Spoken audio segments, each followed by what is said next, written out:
jemaat yang dikasihi Tuhan Yesus Kristus, sebelum kita mendengarkan renungan firman Tuhan hari ini, marilah kita berdoa sejenak.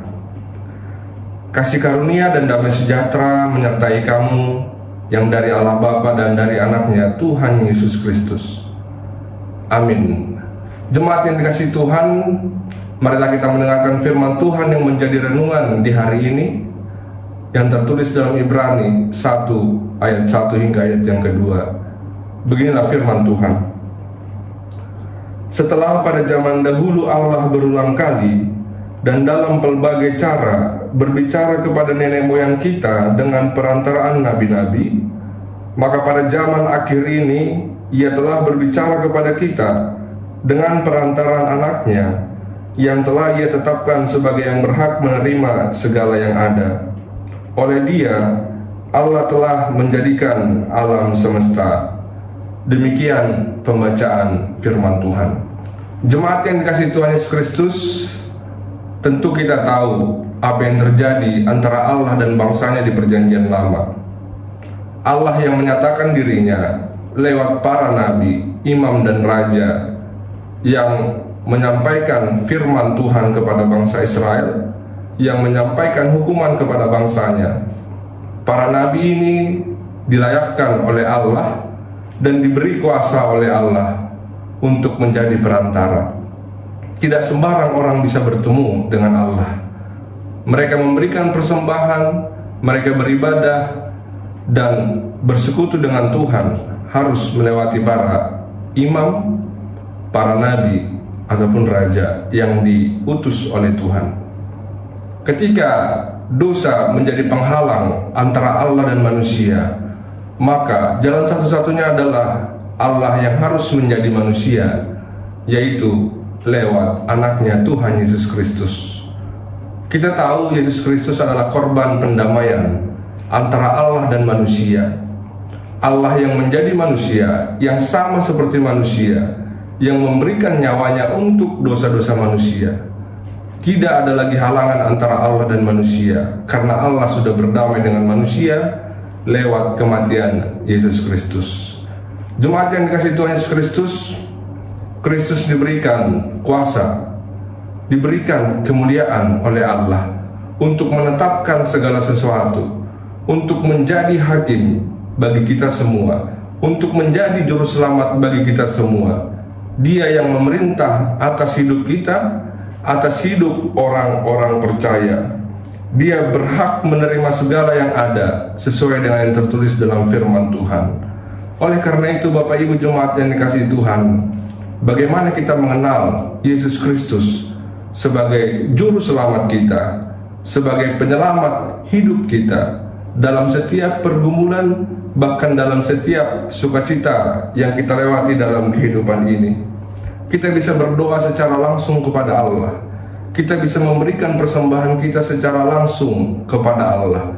Entah itu lewat diri kita, entah itu lewat berkat yang Tuhan berikan kepada kita. Tidak ada lagi penghalang. Kristus dan kita, Allah dengan kita manusia. Oleh karena itu, setiap pergumulan, bahkan setiap sukacita, mari kita langsung sampaikan kepada Kristus. Mari kita sampaikan langsung kepada Allah, sebagai bukti kita bahwa kita bersyukur kepada Allah.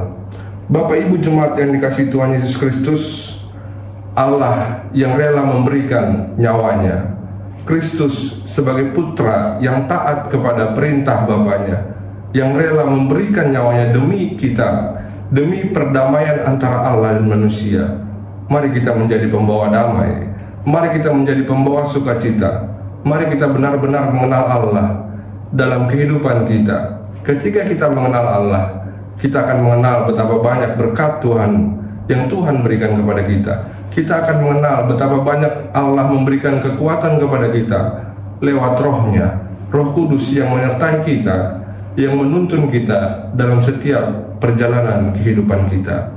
Tuhan memberkati kita melakukan dan menghidupi firman-Nya.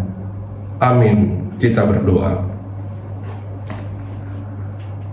Ya Allah Bapa kami yang Maha Kuasa, yang bertahta tinggi dalam kerajaan surga, kami bersyukur Tuhan di hari ini Engkau masih memberikan kesempatan kepada kami, memberikan napas kehidupan dan kekuatan kepada kami, supaya kami dapat melakukan aktivitas kami, pekerjaan kami di hari ini.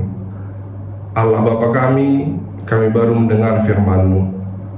Lewat Yesus Kristus, Allah yang menjadi manusia, yang rela memberikan nyawanya kepada kami, untuk perdamaian antara Allah dengan manusia. Kami bersyukur untuk itu Tuhan, sehingga kami boleh berdoa secara langsung, sehingga kami boleh meminta secara langsung lewat doa-doa kami. Kami percaya Tuhan, dalam setiap permohonan kami, bahkan dalam pergumulan hidup kami yang kami sampaikan kepadamu, Engkau yang memberikan kekuatan kepada kami. Engkau juga yang memberikan berkat kepada kami lewat tuntunan Roh Kudus yang menyertai langkah dan hidup kami. Kami berdoa Tuhan untuk setiap kami, para jemaat-Mu, para pelayan-Mu. Engkau yang menyertai kami dalam melakukan kegiatan kami di hari ini. Berkati setiap anak-anak kami, berikan hikmat kebijaksanaan kepada mereka. Kepada jemaat yang sedang sakit, Engkau yang memberikan yang terbaik, memberikan kesembuhan, memberikan kesabaran kepada mereka. Untuk teman-teman kami yang sedang dalam pergumulan hidup, apapun pergumulan mereka Tuhan, bimbing mereka, sertai mereka, berikan kekuatan kepada mereka. Kami mau menyerahkan tubuh jiwa roh kami hanya ke dalam tangan pengasihan Tuhan. Ampuni kami Bapa, supaya kami layak disebut sebagai anak-anak Allah. Di dalam Kristus Yesus kami berdoa dan mengucap syukur. Amin. Shalom, Tuhan memberkati kita. Horas.